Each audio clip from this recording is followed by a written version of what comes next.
that even the elites who make this happen are not going to like the world that they're going to create. They may not even be able to live in it, right? That's the biggest concern I have, right? If I thought that they were diabolical but knew what they were doing, then my sense is, well, all right, we're in for a bad 100 years, and that's terrible, but that's not extinction, right? I think we're actually headed for extinction because I think these people have no idea what they're playing with. They do not understand what needs to be preserved in order to keep the world functional enough for them to live in. How is that conversation not taking place?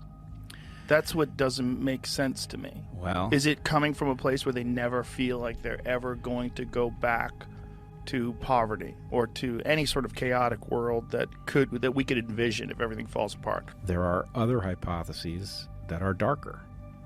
There is talk about the possibility of trading citizenship for military service. I think that's a very frightening prospect, but I didn't invent the idea.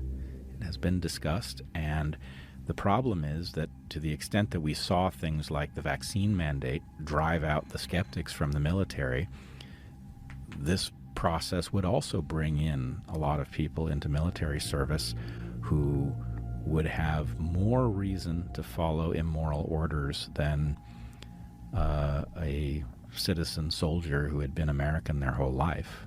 In other words, if the power structure is granting you citizenship, which you want, in exchange for your obedience, then what is it that would cause you to say no? So if you wanted a force that was capable of acting on behalf of tyranny against Americans, then a force that doesn't have a deep history with the rights of being an American, that doesn't have a long-standing allegiance to people within the country, that force would be potentially more compliant. So if you imagine, in my naive state a few years ago, the idea was, well, you have a very well-armed populace, you have a military that's likely to be divided about immoral orders. I don't like the sound of that, but I don't think that it's a slam dunk that the tyrants win, because the part of the military that's not going to follow immoral orders and the citizenry that will fight to defend the republic, that's a pretty powerful force. But then you have vaccine mandates, which force out most of the people who are independent-minded from the military, and then you have the idea that migrants might be granted citizenship in exchange for military service. We still have to get whatever that cabal is out of power immediately. This could not be more of an emergency. We've seen through how dangerous these people are, how little they care about our well-being, and we have to rally around whatever it is that addresses this problem. And, as much as I'm not a believer that Trump on his own can do the job, I would far prefer him to another standard bearer of that cabal. The cabal is too dangerous. And I say this, as you know, I'm a lifelong Democrat, right? This is my party that I'm telling you cannot be trusted with governance. But that's where we are. The border crisis. Mm-hmm. So you went and saw the migration. You saw the groups of people that are making their way up through. Yeah, I was invited. Actually, my son Zach, and I went to Panama, where I have some history. I did my bat work on Barrow, Colorado Island in Gatun Lake, in the Panama Canal. So Panama's a place I'm familiar with, but Michael Yan invited us down to go look at the migration in the Darien province of Panama, which is the province bordering Colombia. As you probably know, there's a gap in the Pan American Highway, about 60 miles, that were never built. In this highway that otherwise stretches from Prudhoe Bay, Alaska, to the southern tip of South America. And what's there is a tremendously significant and very difficult jungle in the Darien Gap. So there's a national park there, and ordinarily people do not cross the Darien Gap. It is a famously difficult obstacle.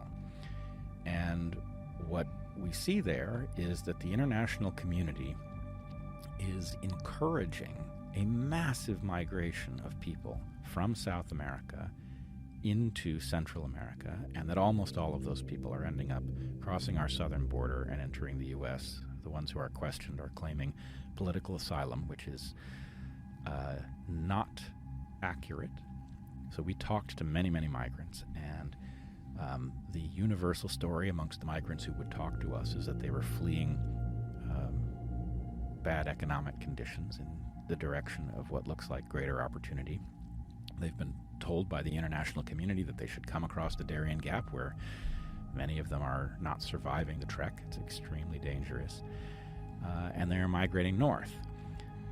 Now, the really troubling thing, though, is that that migration is familiar in one way. It looks a little bit like the migrations of Central Americans that migrated north when we were kids. But there is another migration. There is a migration of Chinese immigrants that looks different, feels different, and is being housed in a totally separate way in Darien for reasons that are not in any way obvious. Now, I don't know exactly what to make of that. I have hypotheses. There are no more than that.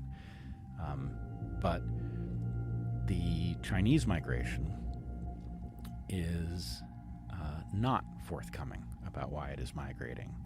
It is composed mostly of young military-age men. There are some women present, but it's not 50-50 by far. And the international community has arranged separate encampments. The Chinese are in many cases traveling a separate way across the Darien Gap. They're skipping some of the worst parts of it, traveling by boat. And as I think I mentioned, they are, when asked where they're from, where they're going, why they're going, they are uninterested in talking. There's a hostility to it that I found shocking. Because for one thing, if you imagined folks from almost anywhere in the world were heading to the U.S. because they didn't like the way things were in China, they feared their government, they thought that there was economic opportunity, they would be curious about Americans. These are soon to be their countrymen. They would tend to be interested in talking. And even if they, for some reason, because they had lived under a totalitarian regime, felt that they couldn't talk, they wouldn't be broadcasting hostility. They would be ambivalent or something, and that is not the impression that they leave when interacting with them. So I found that utterly alarming, and I came to wonder if the migration of people coming up from South America, many of whom, by the way, are not South American. There are people coming from the Middle East. We met Afghans. There are people from Iran, Yemen, all over the world. They land in Ecuador, which has no visa requirement, and then they migrate through Colombia into Central America and straight up to the U.S. But in any case, that massive migration seems to provide a cloak for this other migration from China, which is nothing if not mysterious.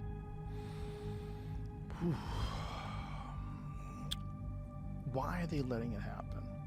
Why do you think the government is allowing the border to be so porous? And why are they resisting when Texas tries to do something about it?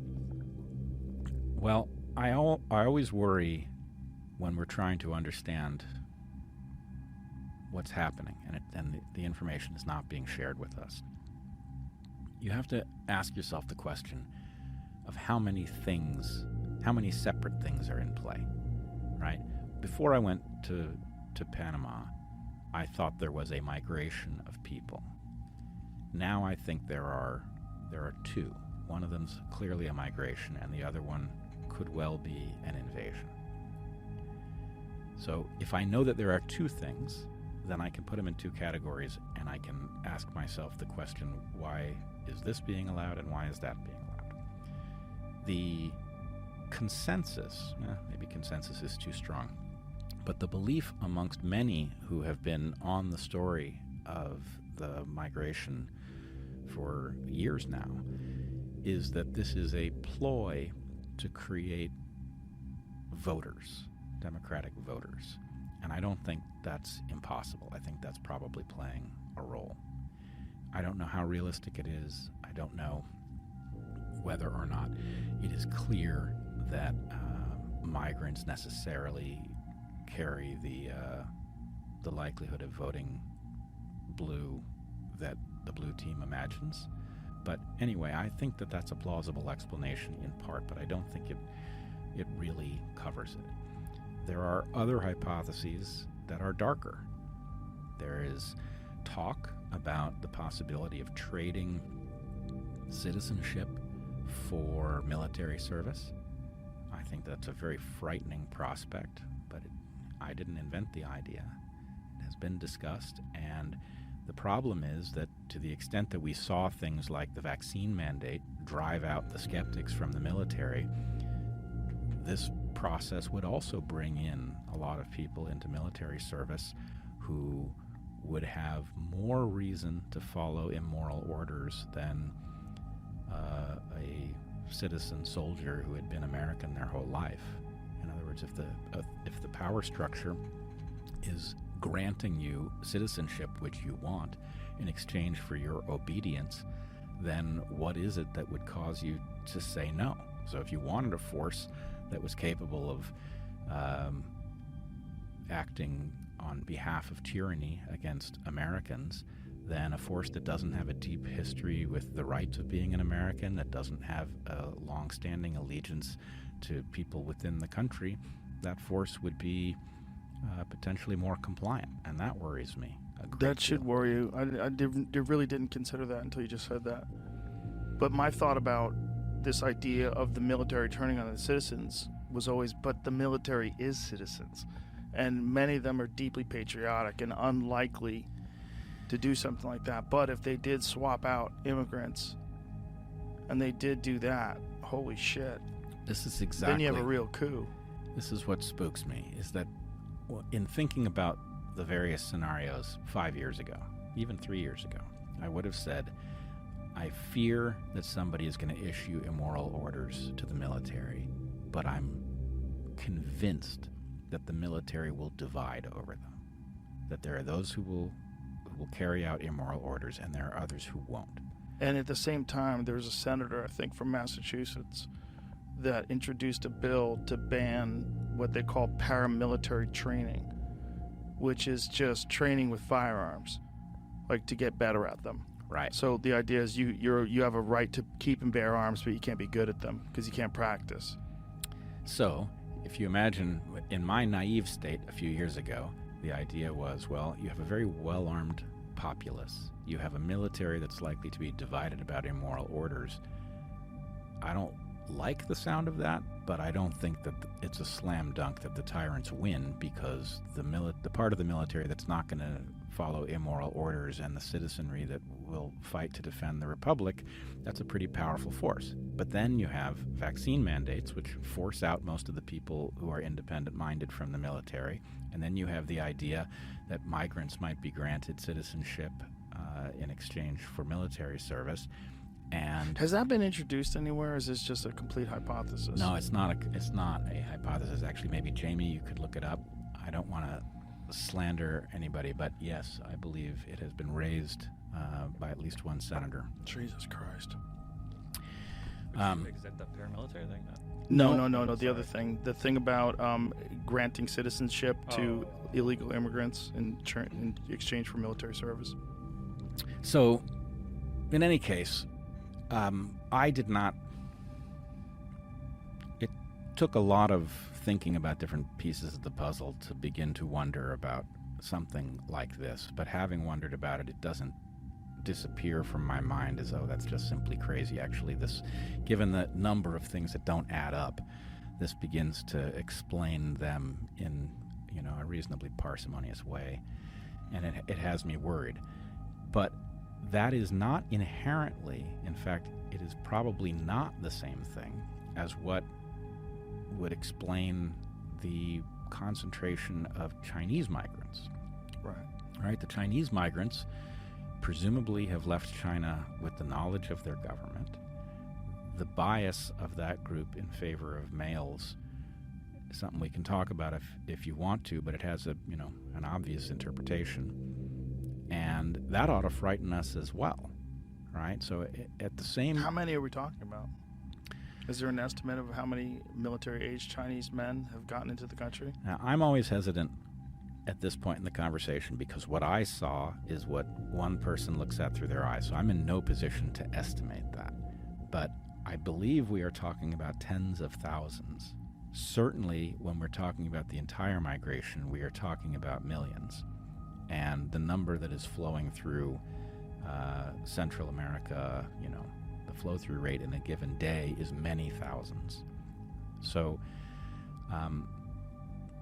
it's hard to know, and I would want somebody who was in a position to look at an estimate, not just a spot check. So if the tyrannical government is playing some long game of chess, these are the pieces that would be Closest I moving. could find on a number.